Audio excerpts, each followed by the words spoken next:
네, 뉴스토마토의 기사를 통해 오늘의 주요 뉴스를 살펴보는 시간, 뉴스 브리프입니다. 첫 번째 소식입니다. 삼성전자와 SK하이닉스, 우리 반도체 투톱에 대한 뉴스부터 시작해 보겠습니다. 실적 악화로 중단이 됐던 반도체 공장의 공사 재개, 앞으로의 기대감을 더 높일 만한 뉴스부터 보겠습니다. 자, 곧바로 기사 내용 들어가 보도록 하겠습니다. 자, 내용 보시면요. 자, 8일 뉴스토마토 취재 결과를 종합하면 삼성전자의 평택 캠퍼스 4공장 페이지 2와 4파운드리 라인은 2달여 뒤에 내부 공사에 돌입하는 게 유력하다는 소식, 삼성전자부터 이야기를 전하고 있죠. 앞서 삼성전자는 이중 페이지 2의 내부 공사를 지난달 말에 중단한 바가 있습니다. 자, 그런데 그때 정확한 재개 시점을 알리지 않아서 우려감을 낳았던 거죠. 그런데 이제 다시 공사에 돌입한다는 내용을 전하고 있습니다. 자, 이런 상황에서 4공장의 내부 공사를 예상보다 이른 시기로 선회했다는 내용이고요. 그 이유를 이렇게 밝히고 있습니다. 반도체 다운턴이 끝났고 반도체 수요가 급증할 것이라는 전망에 따른 조치로 풀이가 되고 있습니다. 자, 그리고 SK하이닉스 쪽도 살펴볼까요? SK하이닉스 청주 캠퍼스 내 신공장인 M15X는 이달 중순께 공사를 재개할 것으로 보입니다. 이 M15X 공장 공사는요, 지난해 10월에 중단된 후에 지난 2월 재개 가능성이 나왔지만 그때 다시 수개월 뒤로 밀린 바 있다는 점을 전하고 있습니다. 이렇게 삼성전자와 SK하이닉스 공사 재개 소식을 전하면서 첫 번째 소식은 마무리해보겠습니다. 자, 두 번째 소식으로 가보겠습니다. 이 제약사들의 우수한 실적, 그리고 소극적인 투자입니다. 지난해 소위 역대급의 실적을 기록한 주요 제약사들이 매출 대비해서 연구개발 비율은 크게 증가하지 않았다고 하는데요. 자, 먼저 도표 비율부터 한번 확인해 보겠습니다. 자, 도표를 통해서 보시면 상위 5개 제약사의 연구개발 비용의 현황입니다. 자, 보시다시피 매출액 대비해서 연구개발, 그러니까 R&D 투자 비용을 얘기하고 있는데요.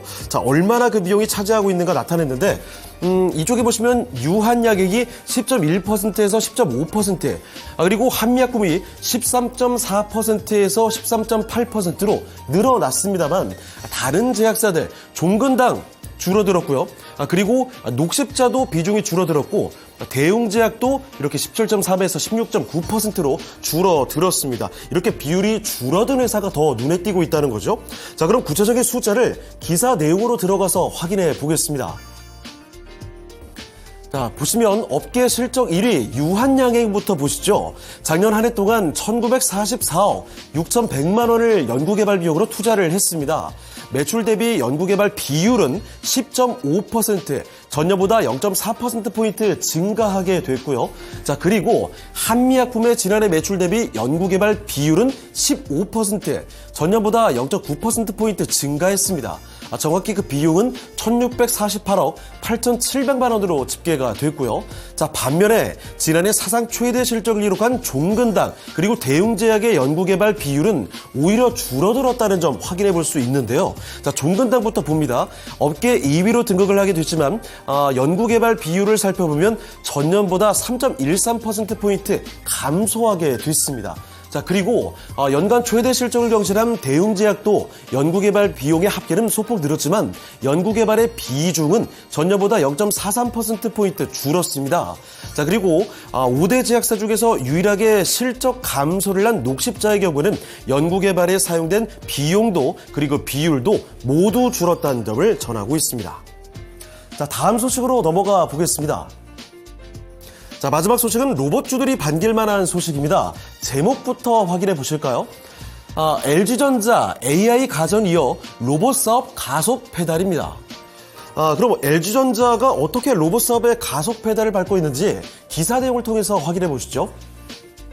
자, 보시면 LG전자 자회사 로봇스타는 최근 경력 5년에서 15년차 모집에 나섰습니다. 현장에 즉시 투입이 가능한 연차 채용에 나선 점을 미뤄볼 때 로봇 사업의 역량을 강화하기 위한 포석으로 풀이가 되고 있다는 거죠. 자, LG전자는 지능형 자율공장 구축을 최종 목표로 두고 있습니다. 자, 그런데 여기에 로보스타 로봇이 큰 역할을 할 것으로 기대가 되고 있습니다. 지능형 자율공장은 제품 생산의 전 과정을 지능화하고 자동화한 미래형 공장을 의미하게 되는데요. 한마디로 모든 설비들이 서로 정보를 주고받아서 지능적으로 운영하는 것을 의미하고 있습니다. 자, 이 회사 LG전자에서는 로보스타의 산업용 로봇을 LG 계열사 전반에 적용을 해서 시너지를 극대화하겠다는 목표를 갖고 있는데요. 마지막으로 LG전자가 로봇 사업에 집중을 하는 이유, 이 로봇 시장의 규모를 보면 이해가 될 텐데 이 기사의 마무리가 바로 로봇 시장의 규모에 대한 내용이었습니다. 바로 확인해 보시죠. 글로벌 시장조사기관 마켓앤드마켓에 따르면 글로벌 산업용 로봇 시장의 규모는 2022년 154억 달러에서 2030년 353억 달러로 연평균 12.2% 성장이 전망되고 있습니다. 자, 이렇게 해서 지금까지 뉴스브리프 정보 전해드렸고요. 더 많은 뉴스토마토의 기사 내용의 확인이 필요하시면 옆에 있는 QR코드로 들어오셔서 확인해 보시면 되겠습니다. 자, 지금까지 뉴스브리프였습니다.